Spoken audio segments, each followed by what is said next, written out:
Bing bongy bong, bing bongy bong. This is Joe, the bearded historian. He'll tell you an interesting story.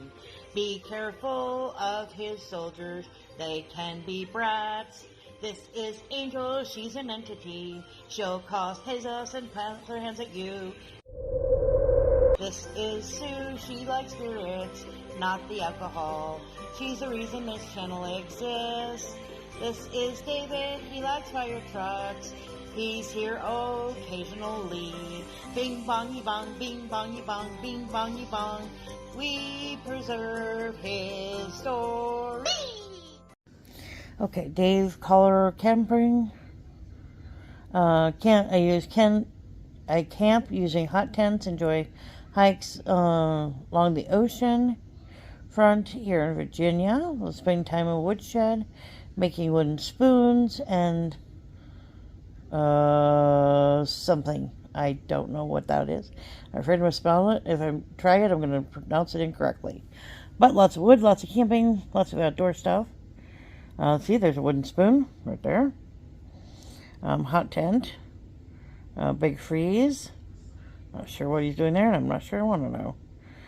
So if that is you are into camping, outdoor stuff, check them out. Like, share, comment. Have a good day. Okay. Welcome to Wednesday, hump day, middle of the week, end of January. Are you ready? Joe's going to ramble about some space stuff, so I've chosen a rocket race. Ready? Here we go. Shout out time. Here's a shout out just for you. You support me, so I support you. This shout out is for our friend. Let's see who it is today. I forgot to set it. Hang on a minute. Okay, here we go. Let's try this again. Ready? Here we go. Sheetal, Heather, TNT, Flippa, Tramps, Cruising Nuts, Wicked Hawk, Freckled, Mountain Man, Really Haunted. Let's see, there's Tramps, there's Susan, there's Bluegrass, there's Tox, there's Fine, Lynn, Embark Nation, 755. Jackie, Derek, Super Federalistic, Gypsy, let's see, who else? Carnival, Susan's currently in the lead. Okay, that's the lottery. Let's see, there's Neil, Cruising His Nuts is catching up, there's Parks, there's Treasure, Tox is currently in the lead. Some other people's in back. Alright, looks like David's camping. Hold on. Alright, bearded historian, tell us the story. Well, in the looking up of items to do a little piece on today, one came up in the history books that most of us are going to remember, the younger generation. On this date in 2003, the Space Shuttle Columbia was starting its re-entry into Earth orbit, and sadly, as it was re-entering over the atmosphere of Texas and Louisiana, it disintegrated. Loss of all life on board. It was the second shuttle mission to end in disaster after the Challenger episode in 1986. Now, designated STS-107, it was the 28th flight for the orbiter and 113th flight of the Space Shuttle fleet, and the 88th after the Challenger disaster. It is dedicated to research in various fields, mainly on board the Space Hab module inside the payload bay. During launch, a piece of the insulating foam broke off from the Space Shuttle in the external tank and struck the thermal protection system tiles under the orbiter's left wing. Now, similar foam shedding had occurred during previous shuttle launches, causing damage that ranged from minor to near catastrophic, but some engineers suspected that the damage to Columbia was more serious. Before re-entry, NASA managers had limited the investigation, reasoning that the crew could not have fixed the problem if it had been confirmed. Thanks, guys. Oh, well then. When Columbia was re-entering the atmosphere of Earth, the damage allowed hot atmospheric gases to penetrate the heat shield, destroy the internal wing structure, but cause the orbiter to become unstable and break apart. After the disaster, space shuttle flight operations were suspended for more than 2 years, as they had been with the Challenger disaster. Construction of the International Space Station was put on pause until the flights would resume in 2005 with STS-114.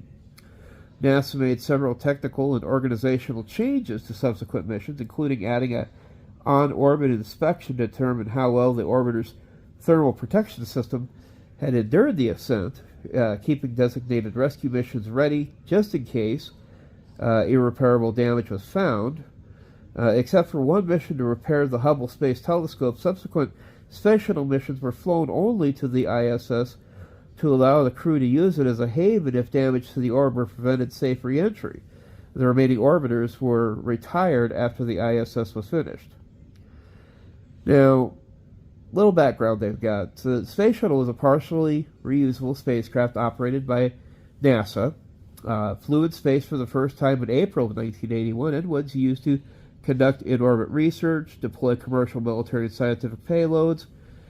At launch, it would consist of the orbiter, which contained the crew and the payload, the external tank, the big round piece in the middle, and then 2 solid rocket boosters on either side. Now, orbital was reusable, a winged vehicle that would launch vertically and then land as a glider. If you've seen some of the graphics, this thing literally would glide all the way across the United States. Sometimes they'd also land it in California as needed. The Columbia was the first space-rated orbiter constructed following the atmospheric test vehicle, the Enterprise. The orbiter contained the crew compartment where the crew predominantly lived and worked throughout a mission. 3 space shuttle main engines were mounted at the aft and on the orbiter and provided thrust during the launch. Once in space, the crew maneuvered through using 2 smaller aft-mounted orbital maneuvering system engines. Now, the orbiter was protected from heat during re-entry with a thermal protection system, a thermal soaking protective layer around the orbiter. Kind of like how the old Apollo missions had the big round disc on the bottom, and they would have to aim to do re-entry. It would heat up that shield, but the crew inside the capsule was safe. Now, in contrast with other U.S. spacecraft, which have been using ablative heat shields, the reusability of the orbiter required a multi-use heat shield. Now, during re-entry, the TPS would experience temperatures of 1600 Celsius or 3000 Fahrenheit. Holies. Yeah, get your marshmallows out, kids. But had to keep the orbiter vehicle's aluminum skin temperature below 350 Fahrenheit. Woo! Now, the TPS primarily consisted of 4 subsystems. The nose cone and leading edges of the wings experienced temperatures above 2300 and were protected with reinforced carbon material. Thicker RCC was developed and installed in 1998 to prevent damage from micrometeoroid and orbital debris. The entire underside of the orbital vehicle, as well as the outer hottest surfaces, were protected with black, high-temperature reusable surface insulation. Areas on these upper parts of the orbiter vehicle were covered with white, low-temperature reusable surface insulation, which provided protection at temperatures below 1200 Fahrenheit. The payload bay doors and parts of the upper wing surfaces were covered with a reusable felt surface insulation, as the temperatures there remained below 700 Fahrenheit. Now, the 2 solid rocket boosters were connected to the ET and they burned for the first 2 minutes of a flight. Now, the SRBs separated from this external tank once they had expended their fuel and fell into the Atlantic Ocean under a parachute. NASA retrieval teams would recover the SRBs and return them to the Kennedy Space Center, where they would be disassembled and their components were reused on future flights. Woo. Recycling. Now, when the space shuttle would launch, the orbiter and the SRBs were connected to the external tank in which the fuel for the SSMEs. The external tank consisted of a tank for liquid hydrogen stored at 423 degrees below 0 Fahrenheit. There was also a smaller tank for liquid oxygen stored at 297 degrees below 0 Fahrenheit, and it was covered with an insulating foam to keep the liquids cold and to prevent ice forming on the tank's exterior. The orbiter connected to the EP external tank via two umbilicals near its bottom and a bipod near its top section. After the fuel had been expended, the ET would separate from the orbiter, re-entering the atmosphere, where it would break apart during re-entry, and pieces would land either in the Indian Ocean or the Pacific Ocean. So it's not in an ocean. Yeah, it's hitting water somewhere. Two. Yeah. I know that there are 7 oceans? Yeah. Now, so they're down to the 2 major ones. Yeah. The thing that's also kind of funny is sometime we're going to do a report on this.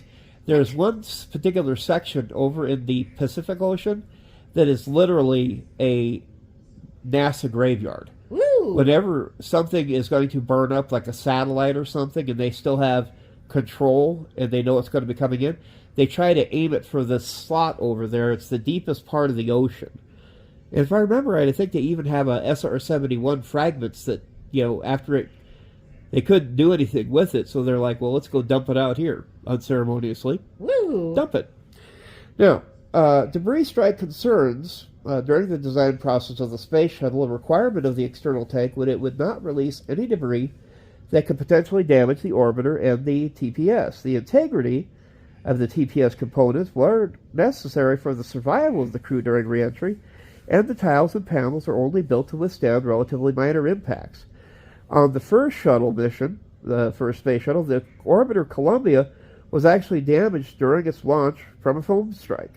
Foam strikes occurred regularly during the space shuttle launches. Of the 79 missions with available imagery, 65 of them showed foam strikes. Well, that's not reassuring. I don't know about you folks, but I am reassured. Now, the bipod connecting the ET to the top of the front underside of the orbiter via 2 struts with a ramp on the tank end on each strut. The ramps were covered in foam to prevent ice from forming that could damage the orbiter. That kind of makes sense. They're trying to cover different things. But at the same time, the foam is going to wind up coming off. The foam on each bipod ramp was approximately 30 by 14 by 12 inches. It was carved by hand from the original foam application. Bipod ramp foam from the left strut had been observed falling off the ET on 6 flights prior to the 107, and it created some of the largest foam strikes the orbiter had experienced. The first bipod ramp foam strike occurred on STS-7. The orbiter's TPS was repaired after the mission, but no changes remained to address the cause of the bipod foam loss. Well, why would they want to do that? Oh, I don't know. Give somebody an extra job? Hello. No. After the bipod foam loss in STS-32, NASA engineers, under the assumption that the foam loss was due to pressure buildup within the insulation, added vent holes to the foam to allow gas to escape. After a bipod foam strike damaged the TPS on STS-50, internal NASA investigations concluded that it was an accepted flight risk, and that should not be treated as a flight safety issue. Bipod foam. Why would we want to do that? No clue, Bipod foam loss occurred in STS-52 and 62, but neither event was noticed until the investigation following Columbia's destruction. Now, during STS-112, which flew in October of 2002, a 4 by 5 by 12 inch chunk of bipod ramp foam broke away from the ET and hit the SRB ET attachment ring near the bottom of the left SRB, creating a dent 4 inches wide and 3 inches deep. That's a good sized gouge. Yes, it is. Requirement Control Board declined to categorize the bipod ramp foam loss as an in-flight anomaly. The foam loss was briefed at the STS-113 flight readiness brief, but the Program Requirements Control Board decided that the ET was safe to fly. Because, why not? Yeah. That you think about, I hate to say it, NASA sometimes was really getting antsy about their budgets. And when you figure it costs like $1 billion per shuttle launch, I think it's even more now. But it was just an astronomical figure. And so they were probably hoping, hey, if we could get this off the ground, we could still make our money, keep the schedules intact. Well, I understand. But let's talk about safety here. Seems like safety should be somewhere in the top 10. Mm-hmm. Now, a debris strike from the ablative material on the right SRB caused significant damage to the Atlantis shuttle during the STS-27 launch on December the 2nd, 1988. On the second day of the flight, the crew inspected the damage using a camera from the remote manipulator system. The debris strike removed a tile. The exposed orbiter skin was a reinforced section, and a burn-through might have occurred had the damage been in a different location. After that mission, the NASA Program Requirements Control Board designated the issue as an in-flight anomaly, which was corrected with the planned improvement of the SRB ablator. Now, the shuttle, Columbia, number 107, carried Space Hab Research Double Module, an orbital acceleration research experiment, and an extended duration orbiter pallet. The mission passed its pre-launch certifications and reviews and began with the launch. The mission was originally scheduled to launch on January the 11th, 2001, but was delayed 13 times until its launch on January 16th, 2003, almost 2 years later. After 2 years later, delays? Yeah, and they still didn't get it right. That's amazing. That's crazy. The 7-man crew was selected back in July of 2000. The mission was commanded by Rick Husband, who was a colonel in the U.S. Air Force and a test pilot. He had flown on the STS-96. Mission pilot was William McCool, U.S. Navy commander, who was on his first space flight. Payload commander was Michael Anderson, a U.S. Air Force lieutenant colonel who had previously flown on the STS-89. Cholpana Chawla served as the flight engineer, and she had previously flown on the STS-87. David Brown and Laurel Clark, both Navy captains, flew as mission specialists on their first space flights. Ian Ramon, a colonel from the Israeli Air Force, the first Israeli astronaut, flew as a payload specialist. Now, Columbia launched from the Kennedy Space Center, Launch Complex 39A, at approximately 10:39 a.m. At T81.7 seconds, a piece of foam approximately 21 to 27 inches long and 12 to 18 inches wide broke off from the left bipod on the external tank, and at 81.9 seconds, 0.2 seconds later, the foam struck the reinforced carbon-carbon panels on the Columbia's left wing at roughly the velocity of 625 to 840 feet per second. Wow. That's about 426 to 573 miles per hour. Even at foam, that's going to hurt. Oh, yeah. The foam's low ballistic coefficient caused it to lose speed immediately after separating, and the orbiter ran into the slower foam. The mission and ground crew did not notice the debris strike at the time. Because why would they? The SRB separated from the ET at T 2 minutes and 7 seconds, followed by ET separation from the orbiter at T 8 minutes and 30 seconds. The ET separation was photographed by Anderson and recorded by Brown, but they did not record the bipod with the missing foam. Because why would they? For something they weren't looking for. And at 43 minutes, Columbia completed its orbital insertion as planned. Now, after Columbia entered orbit, the NASA Intercenter Photo Working Group conducted a routine review videos of the launch. The group's analysis did not notice the debris strike until about the second day of the mission. None of the cameras that recorded the launch had a clear view of the debris striking the wing, leaving the group unable to determine the level of damage sustained by the orbiter. The group's chair contacted Wayne Hale, the shuttle program manager for launch integration, to request an on-orbit pictures of the Columbia's wing to ascertain its damage. After receiving notification of the debris strike, engineers at NASA, United Space Alliance, and Boeing created the debris assessment team and began working to determine the damage to the orbiter.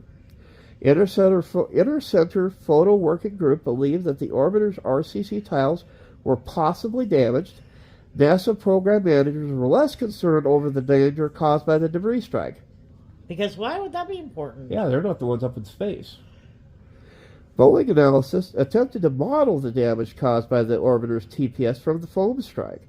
The software models predicted damage that was deeper than the thickness of the TPS tiles, indicating that the orbiter's aluminum skin would be unprotected in that area. The debris assessment team dismissed this conclusion as inaccurate due to previous instances of predictions of damage greater than the actual damage. Further modeling specific to the RCC panels... Because we were wrong once, we're always wrong. Exactly. Whoa. Yeah. Further modeling specific to the RCC panels use software calibrated to predict damage caused by falling ice. The software predicted only one of the 15 scenarios that ice would cause damage, leading to the debris assessment team to conclude that there was minimal damage due to the lower density of foam to ice.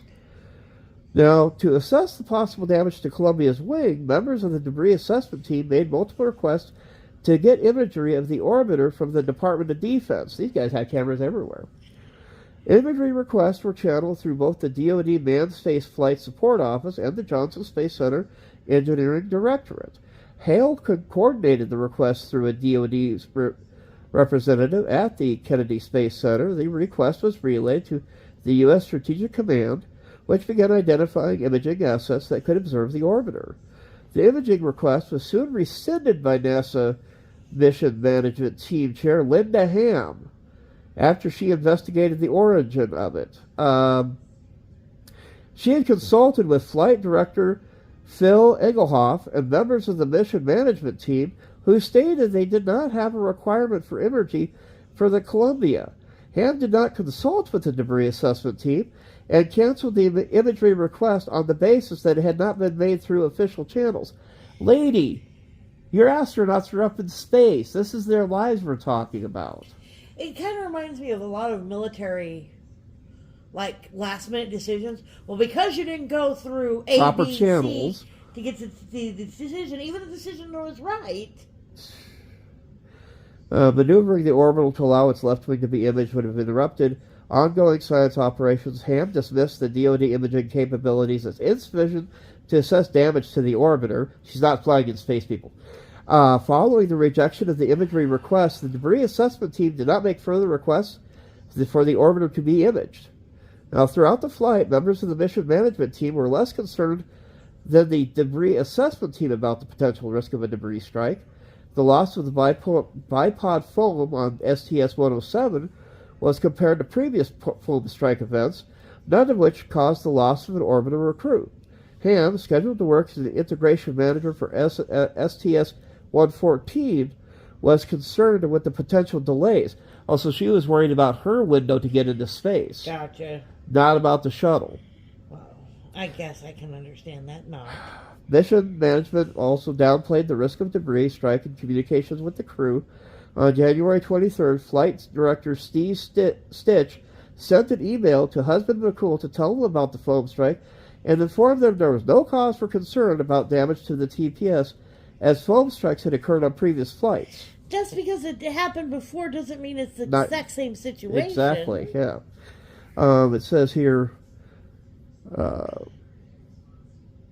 during ascent of the approximately 80 seconds, photo analysis shows that some debris of the area of Y external Todd bipod attach point came loose and subsequently impacted the orbiter left wing in the area of transmission from chine to main wing, creating a shower of smaller particles. The impact appears to be totally on the lower surface, and no particles are seen to traverse over the upper parts of the wing. Experts have reviewed the high-speed photography. There is no concern for RCC or tile damage. We've seen the same phenomena on several other flights.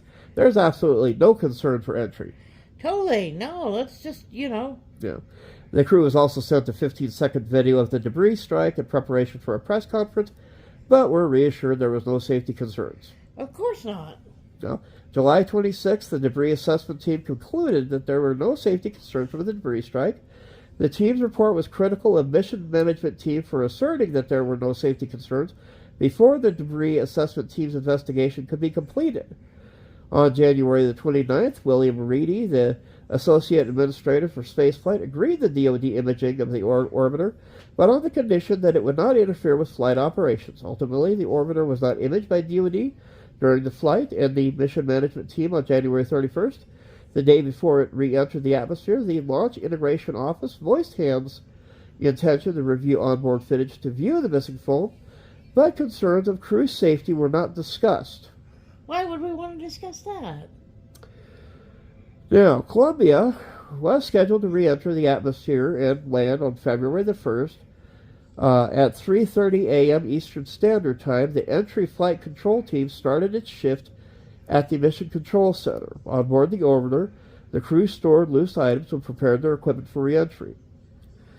Now, 45 minutes before the deorbit burn, Husband and McCool began working through the entry checklist. At 8:10, the capsule communicator, Capcom, Charlie Holbaugh, informed the crew that they were approved to conduct the deorbit burn.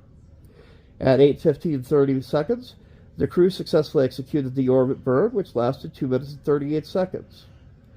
At 8:44 and 9 seconds, Columbia re-entered the atmosphere at an altitude of 400,000 feet, a point named Early Interface. The damage to the TPS on the orbiter's left wing allowed for hot air to enter and begin melting the aluminum structure.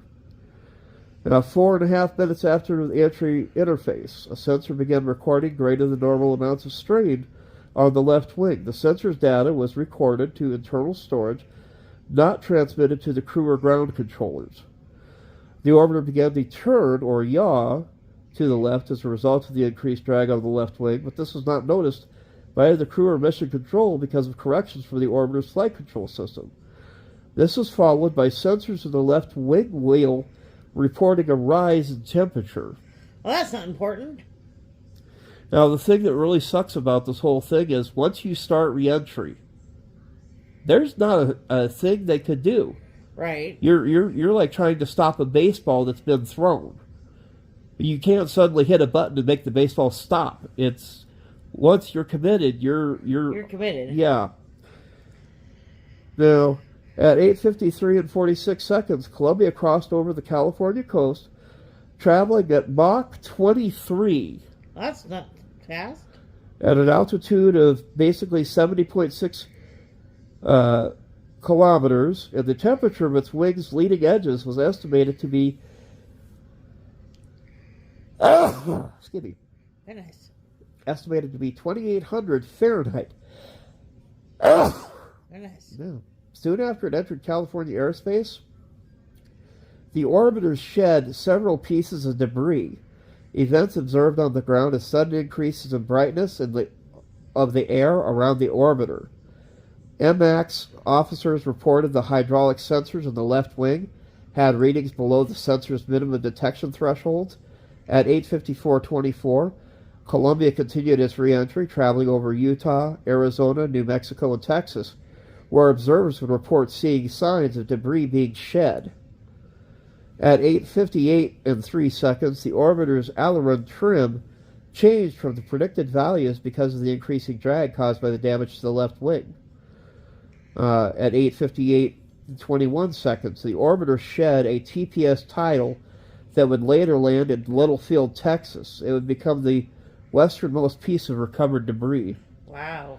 The crews first received an indication of a problem at 8:58 and 39 seconds when a backup flight software monitor began displaying fault messages for a loss of pressure in the tires on the left landing gear. The pilot and commander then received indications of the status of the left landing gear were unknown, as different sensors reported the gear as down and locked or in the stowed position. The drag of the left wing continued to yaw the orbiter to the left until it could no longer be corrected using aileron trim. The orbiter's reaction control system thrusters began firing continuously to correct this orientation. Now, loss of signal from Columbia occurred at 8:59 and 32 seconds. Mission Control stopped receiving information from the orbiter at that time, and Husband's last radio call of Roger was cut off in mid-transition. What? Transmission. One of the channels in the flight control software was bypassed as a result of the failed wire, and a master alarm began sounding on the flight deck. Loss of control of the orbiter is estimated to begin several seconds later with a loss of hydraulic pressure and an uncontrolled pitch-up maneuver. The orbiter began flying along a ballistic trajectory which was significantly steeper and had more drag than the previous gliding trajectory. The orbiter, while still traveling faster than Mach 15, entered a flat spin of 30 to 40 degrees per second. The acceleration the crew is experiencing increased from 0.8 g to 3 g, which have likely caused dizziness and disorientation, but not incapacitation. The autopilot was switched to manual control and reset to automatic mode a little after 9. This would have required the input of either husband or McCool, indicating they were still conscious and able to perform functions at that time. All hydraulic pressure was lost. McCool's final switch configurations indicate he had tried to restore the hydraulic system sometime after 9 o'clock. At 9 o'clock and 18 seconds, the orbiter began a catastrophic breakup, and all onboard system data recordings soon ceased. Ground observers noticed a sudden increase in the debris being shed, and all onboard systems were losing power. By 9 and 25 seconds, the orbiter's fore and aft sections had separated from one another. The sudden jerk caused the crew compartment to collide with an interior wall of the fuselage, resulting in the depressurization of the crew compartment by 9:35 seconds. The pieces of the orbiter continued to break apart into smaller pieces, and within a minute after breakup were too small to be detected on ground-based videos. By 9:35, all debris and crew were estimated to have impacted on the ground. Now, the loss of signal occurred at a time when Flight Control Team expected brief communication outages as others stopped communication via the West Tracking and Delay satellite. Personnel at Mission Control were unaware of the in-flight breakup and continued to try to reestablish contact with the orbiter. At approximately 9:06, when Columbia would have been conducting its final maneuvers to land, a Mission Control member received a phone call concerning news coverage of the orbiter breaking up. This information was passed on to Entry Flight Director Leroy King, who initiated contingency procedures. At Kennedy Space Center, where Columbia was expected to land at 9:16, NASA Associate Administrator and former astronaut William Reedy also began contingency procedures after the orbiter did not land as scheduled. Some of these just get stupid. During re-entry, all 7 of the crew members were killed, but their exact times of death were not determined. The level of acceleration as they experienced during crew manual breakup was not lethal. The first lethal event the crew experienced was the depressurization of the crew module. The rate and exact time of depressurization could not be determined, but it occurred no later than basically 9:01. The remains of the crew members indicated they all experienced depressurization. Astronauts' helmets have a visor that, when closed, can temporarily protect the crew members from depressurization. Some of the crew members had not closed their visors. Well then? One was actually noted as not even having their helmet on. This would indicate that depressurization occurred quickly before they could take protective measures. During and after the breakup of the crew model, the crew, either unconscious or dead, experienced rotation on all 3 axes. Rotate around, upside down. Right. Oh, yeah. Astronaut shoulder harnesses were unable to prevent trauma to their upper bodies as the inertial reel system failed to retract sufficiently to secure them, leaving them only conformal to the crew members' heads, allowing head injuries to occur inside the helmet. The neck ring of the helmet would have acted as a fulcrum, which caused the spine and neck injuries. A physical trauma to the astronauts, which could not brace to prevent such injuries, also could have resulted in their deaths.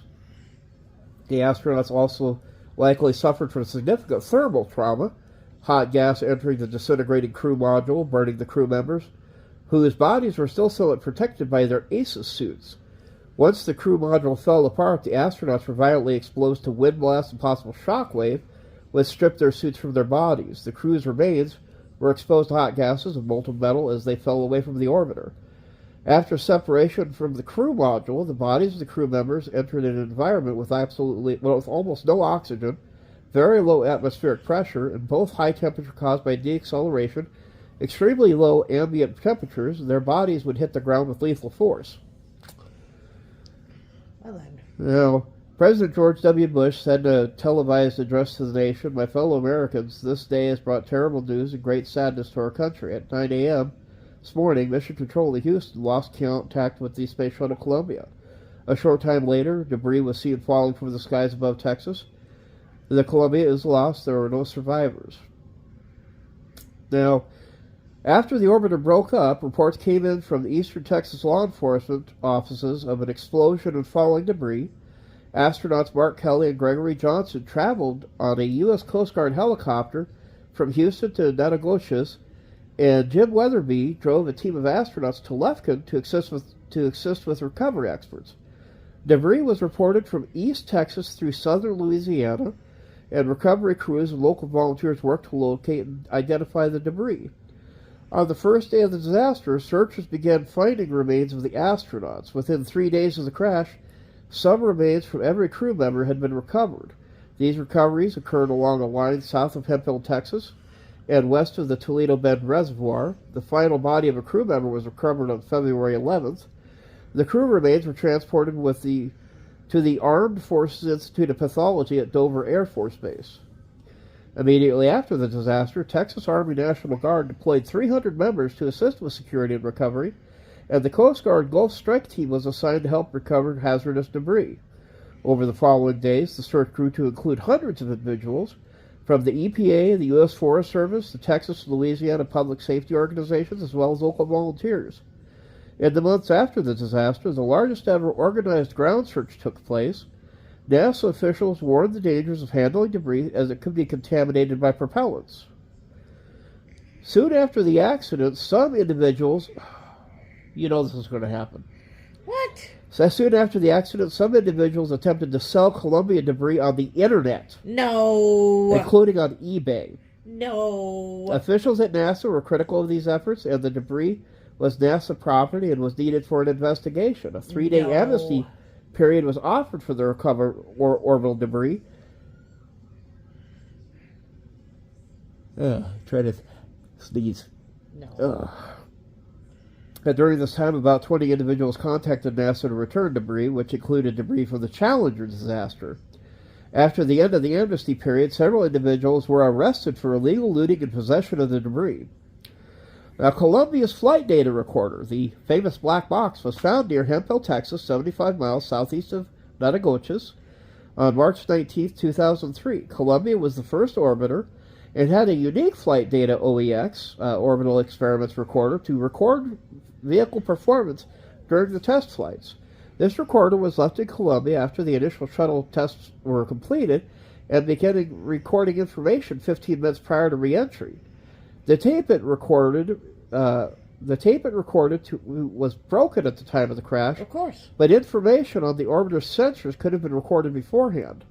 Several days later, the tape was sent to the Emation Corporation to be inspected and cleaned. The OEX's tapes was sent to the Kennedy Space Center, where it was copied and analyzed.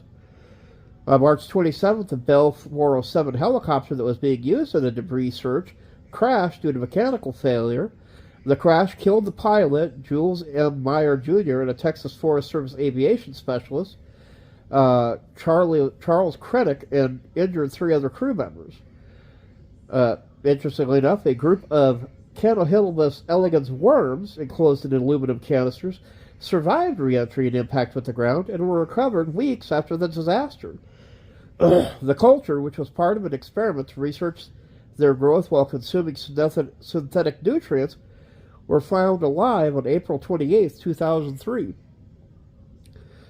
NASA management selected the reusable launch vehicle hangar at Kennedy Space Center to reconstruct the recovered debris. NASA launch director Michael Weinbach led the reconstruction team, which was staffed by Columbia engineers and technicians. Debris was laid out on the floor of the hangar in the shape of the orbiter to allow investigators to look for patterns of the damage to indicate the cause of the disaster. Stupidity. Yeah. Astronaut Pamela Melroy was assigned to oversee the 6-person team reconstructing the crew compartment, which included fellow astronaut Marcia Irvins. Recovered debris was shipped from the field to Kennedy Space Center, where it was unloaded and checked to see if it was contaminated by toxic hypergolic propellants. Each piece of debris had an identifying number and a tag indicating the coordinates where it was found. Staff detached, photographed, and cataloged each piece of debris. Recovered debris from the inside of the orbiter was placed in a separate area, as it was not considered to be a contributor of the accident. NASA conducted a fault tree analysis to determine the probable causes of the accident and focus its investigations on the parts of the orbiter most likely to have been responsible for the in-flight breakup. Engineers in the hangar analyzed the debris to determine how the orbiter came apart, even though the crew compartment was not considered a likely cause of the accident. Mallory successfully argued for its analysis to learn more about the safety systems helped or failed to help the crew survive. The tiles of the left wing were studied to determine the nature of the burning and melting that occurred, and the damage to the debris indicated the breach began at the wing's leading edge, allowing hot gas to get past the orbiter's thermal protection system. Now, the search for Columbia debris ended in May. Approximately 83,900 pieces of debris were recovered, weighing 84,900 pounds. Anybody feel like putting together a NASA puzzle? Super jigsaw puzzle. Which is about 38% of the orbital's overall weight. About 40,000 pieces of debris have never been identified. Well then. All recovered non-human Columbia debris was stored in an unused office space in the vehicle assembly building, except for parts of the crew compartment, which were kept separate.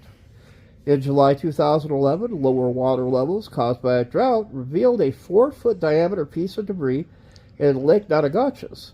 NASA identified the piece as a power reactant storage and distribution tank. Now, about 90 minutes after the disaster, NASA Administrator Sean O'Keefe called to convene the Columbia Accident Investigation Board to determine the cause. Chaired by retired U.S. military Naval Admiral Harold W. Geeman Jr. and included military and civilian analysis, it originally consisted of 8 members, including Geeman, but expanded to 13 members by March. The members were notified by noon of the day of the accident and participated in a teleconference that evening. The following day, they traveled to Barksdale Air Force Base to begin the investigation. The members first toured the debris field, and then they established their operations at Johnson Center.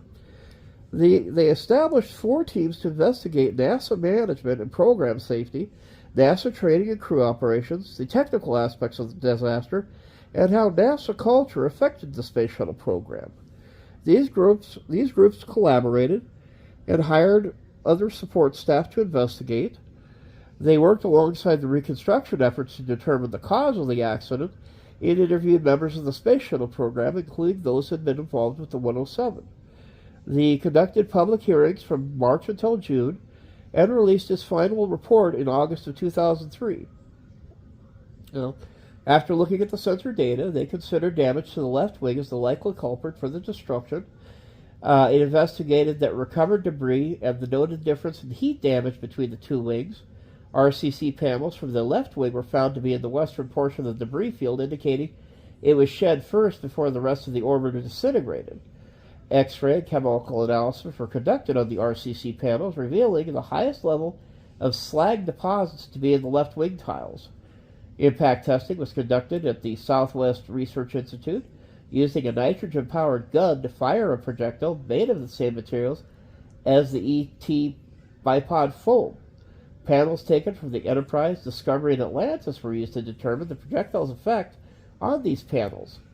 A test of RCC Panel 8 taken from Atlantis was the most consistent with the damage observed on Columbia, indicating it was damage to the panel that led to the in-flight breakup.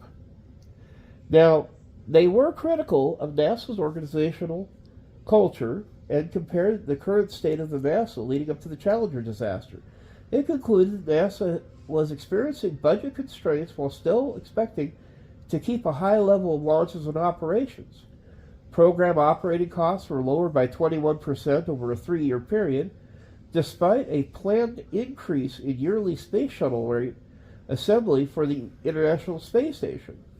Also, despite a history of foam strike events, NASA management did not consider the potential risk to astronauts as a safety of flight issue.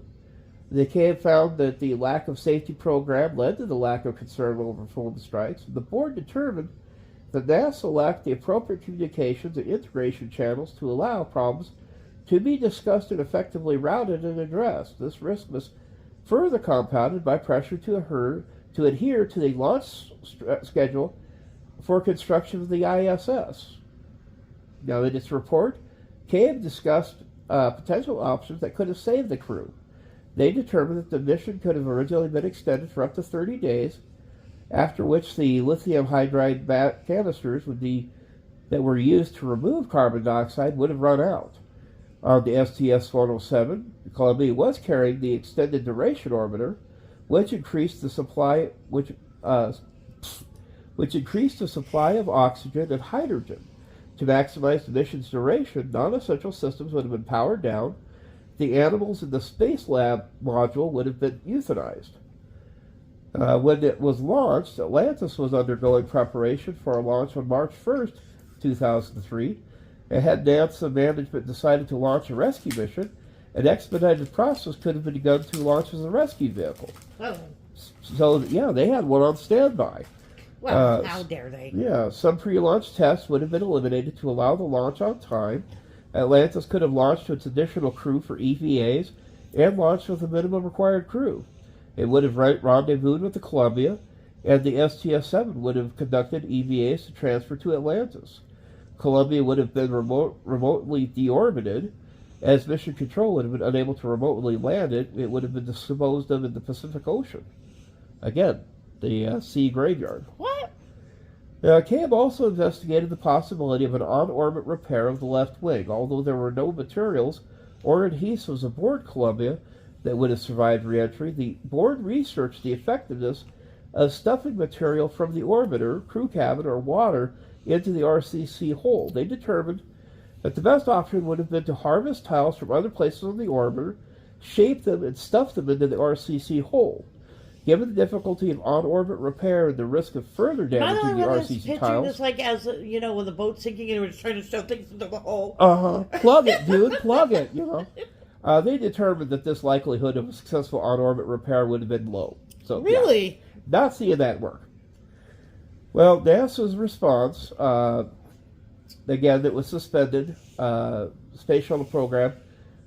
The further construction of the International Space Station was delayed. They would have been scheduled for 7 more missions to the ISS in 2003-2004 to complete its construction. To prevent future foam strikes, the ET was redesigned to remove foam from the bipod. Instead, electric heaters were installed to prevent ice building up on the bipod due to the cold liquid oxygen in its feed lines. Additional heaters were also installed along the liquid oxygen line, which ran from the base of the tank to the inner stage section.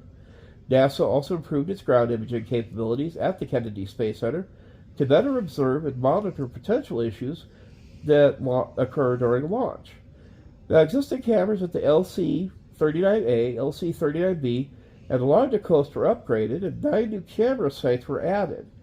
The cameras from the belly of the orbiter were changed from a film camera to a digital camera to allow images of the ET to be viewed on the ground soon after launch. The orbiter boom sensor system, a camera on the end of the cannon arm, was added to allow the crew to inspect the orbiter from any tile damage once they had reached orbit. Each of the orbiter's wings were equipped with 22 temperature sensors to detect any breaches during re-entry and 66 accelerometers to detect an impact. Now, normally I'd say that's too many, but considering they missed it last time... Yeah, I think it's a good idea. Hello. Now, as well as the updates to the orbiter, NASA prepared contingency plans in the event the mission would be unable to safely land. The plan involved a stranded mission docking with the ISS, in which the crew would inspect and attempt to repair a damaged orbiter. If it was unsuccessful, they would remain at the ISS and wait for a rescue. As a rescue mission designated STS-3XX would be activated, would soon be next in line harbor for the orbiter, ET, and SRB. The expected time to launch would be about 35 days, as that was the requirement to prepare launch facilities. Before the arrival of the rescue mission, the stranded crew would power up the damaged orbiter, which would be remotely controlled and would be undocked and deorbited, and its debris would land in the Pacific Ocean. The minimal crew would launch, dock with the ISS, where it would spend a day transferring the astronauts and equipment before undocking and landing. Now, the first return to flight mission, STS-114, began with the launch of the Discovery, July 26, 2005 at 10:39 a.m. 16 pieces of foam from the ET were dislodged during the launch that were large enough to be considered significant by NASA, including one piece that was approximately 36 by 11 inches. Post-launch investigations did not find any indication of damage from the foam loss, but ET video did reveal a small piece of TPS tile from the nose landing gear fell off during launch. Upon reaching orbit, the crew inspected Discovery with an orbital boom sound sensor system. On July 29th, Discovery rendezvoused with the ISS and before docking performed its first rendezvous pitch maneuver to allow the crew on the ISS to observe and photograph the orbiter's belly. The next day, astronauts Soichi Noguchi and Stephen Robinson performed the first of 3 spacewalks. They tested a tile repair tool, an emittance wash applicator, and an intentionally damaged TPS tiles that had been brought in the payload bay. On August 3rd, the same astronauts performed the third EVA of the mission, in which Robinson stood on the ISS's Canada Arm 2 and went to Discovery's belly to remove 2 gap fillers between tiles, which began to protrude. After delay due to bad weather at the Kennedy Space Center, the decision was made to land at Edwards Air Force Base. Discovery successfully landed at 8:11 a.m. on August 9th. Had Discovery been unable to safely land, the crew would have remained on the ISS until Atlantis was able to fly to rescue them. As a result of the foam loss, NASA grounded the Space Shuttle fleet again. And to address the problems of foam loss for the second return-to-flight mission, NASA engineers removed the foam ramp from the protuberance air load on the ET, which was the source of the largest piece of debris from the STS-14. The launch was postponed again July 1st, 2006, and again on July 2nd due to inclement weather.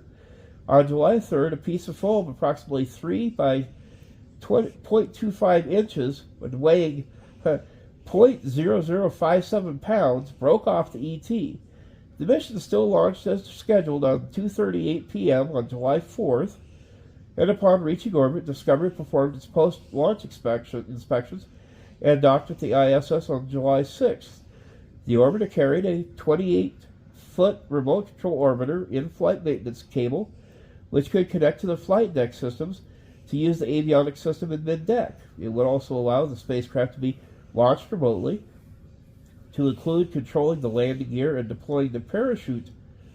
On July 12th, astronauts Piers Sellers and Michael Fossum performed an EVA test on the NOAC's adhesive experiment, which applied protective sealant to samples of damaged TPS tiles.